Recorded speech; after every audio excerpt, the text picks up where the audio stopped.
Shalom. I'm going to start by giving all praise, honor to Yahweh, Ba'ashem, Yahweh Shah, and Ba'ashem Harakal Kadash. Double honors goes to the apostles and elders of Great Millstone. And a sincere shalom goes to the elect Akim out here pushing this truth in all four corners in truth and in sincerity. It's been on my spirit to go do this video about this particular situation. I was at work. Well, I was on my way to work, and when it was on my spirit to do it at work, somebody was on. I couldn't really do it because somebody was there, and it slipped my mind. But the spirit of the Lord put it back on my mind to do this video. It was maybe Wednesday morning. I gotta be to work like 6:30 a.m. and I went to 7-Eleven. It was like 5:58 a.m. and I seen a little kid in there, a young man. He could have been like 12, 13 years old. He was sitting there talking to the people working 7-Eleven. I mean, chopping it up with him. It's like he had a relationship with him. He was seeing from time to time, and you know what? That's the spirit, because I was in there before, and it was a guy there talking to the guy that worked in 7-Eleven, and he was like, he had left some money to give. He said, "Give this to such and such." I thought that was kind of weird for him to be leaving money for something to give to somebody, but that wasn't none of my business. But it kind of makes sense to put the pieces to the puzzle getting put together. He could have been talking about that young man, But like I said, it was like 5:58 in the morning. The young man, he had some uniform pants on and a book bag, So he was talking to the guys. I'm getting out the car. I'm going in. The young man asked me. He said, "Excuse me, sir. Could I get some change so I can get some snacks for school?" I was like, "Snacks for school?" I was like, "Yeah, all right, man. I thought about it, but when I got inside, when I went to the back to get some water, I'm like, damn, I can't win for losing. Like, every goddamn body begging. If you gotta worry about the damn squeegee people, you got the panhandling homeless people, you got everybody just begging. Now you got the young kids begging, and I can't say it wasn't a legitimate reason. I feel like it wasn't, because when I went to school, shit, I didn't have. It was on rare occasion that I had snacks. That wasn't like it was a necessity or nothing like that. You had a couple dollars. You might got yourself some donuts, some candy, some gum, chips, shit like that.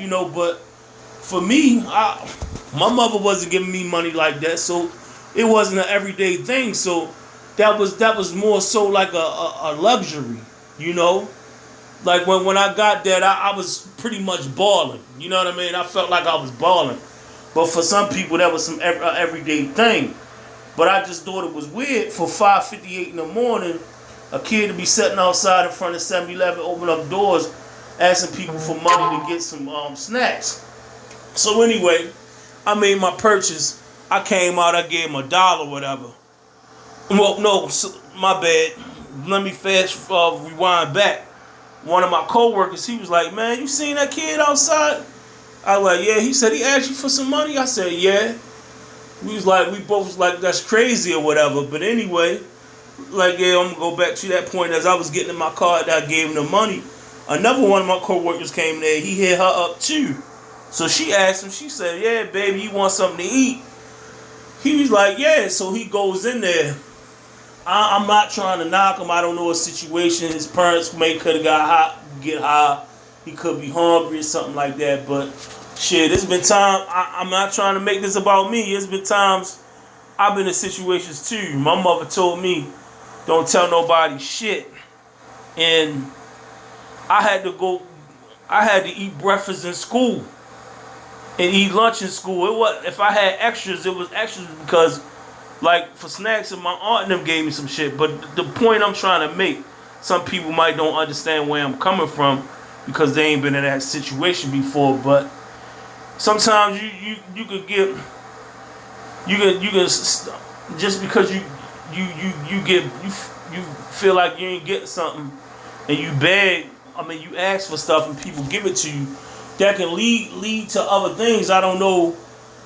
He might, it might become lucrative to him because he got $1 from me. He got $1 from that person. Somebody else fed him.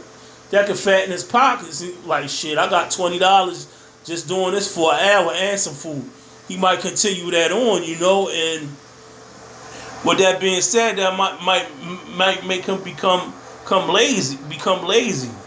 If you gonna get it, you gotta get it for yourself. I mean, I don't know if he do little odd jobs like sell water and stuff like that, but there's other kind of ways to get it. You can't, like the scriptures say. I mean, I ain't gonna go on and on about it, but I just feel like it was kind of crazy.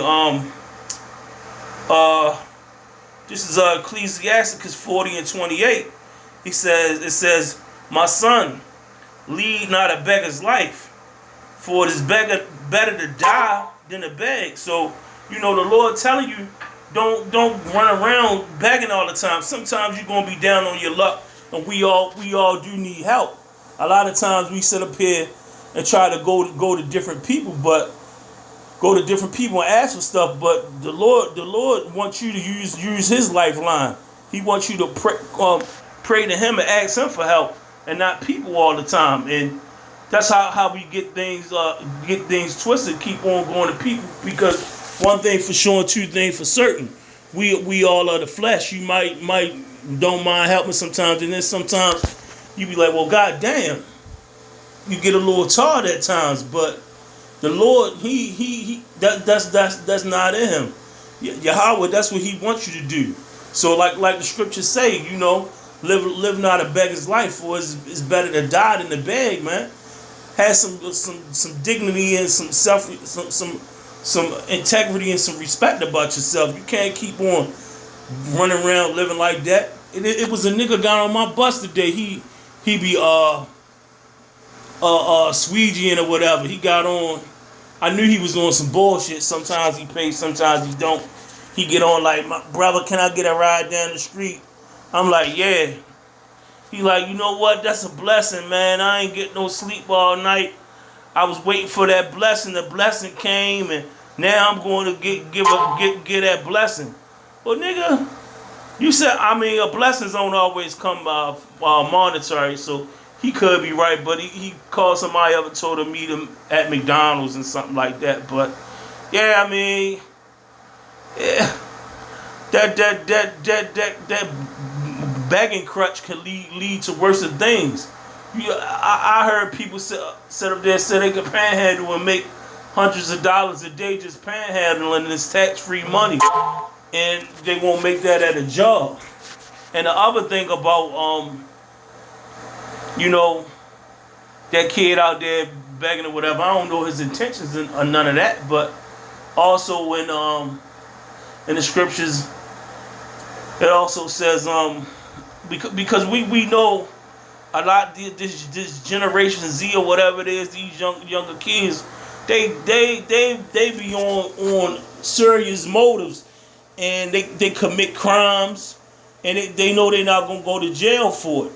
You might help them out. Next thing you know, they pull a gun out on you and rob you. Just like the scriptures say, I'm a paraphrase it. It says, "Mistress women shall give birth to monsters." And this generation, that generation is monsters. They run it right here in this town. They run around at a alarming rate, carjacking, shooting, assaults, all that, breaking, being in. It's just you gotta be circumspect when you deal with people, because you never know when they lining you up, man. I just thought that time in the morning, the daylight savings just started up and it was still dark outside. I just thought it was weird for a young kid like that to be outside that time in the morning asking for some money for snacks. I don't know. It could have been.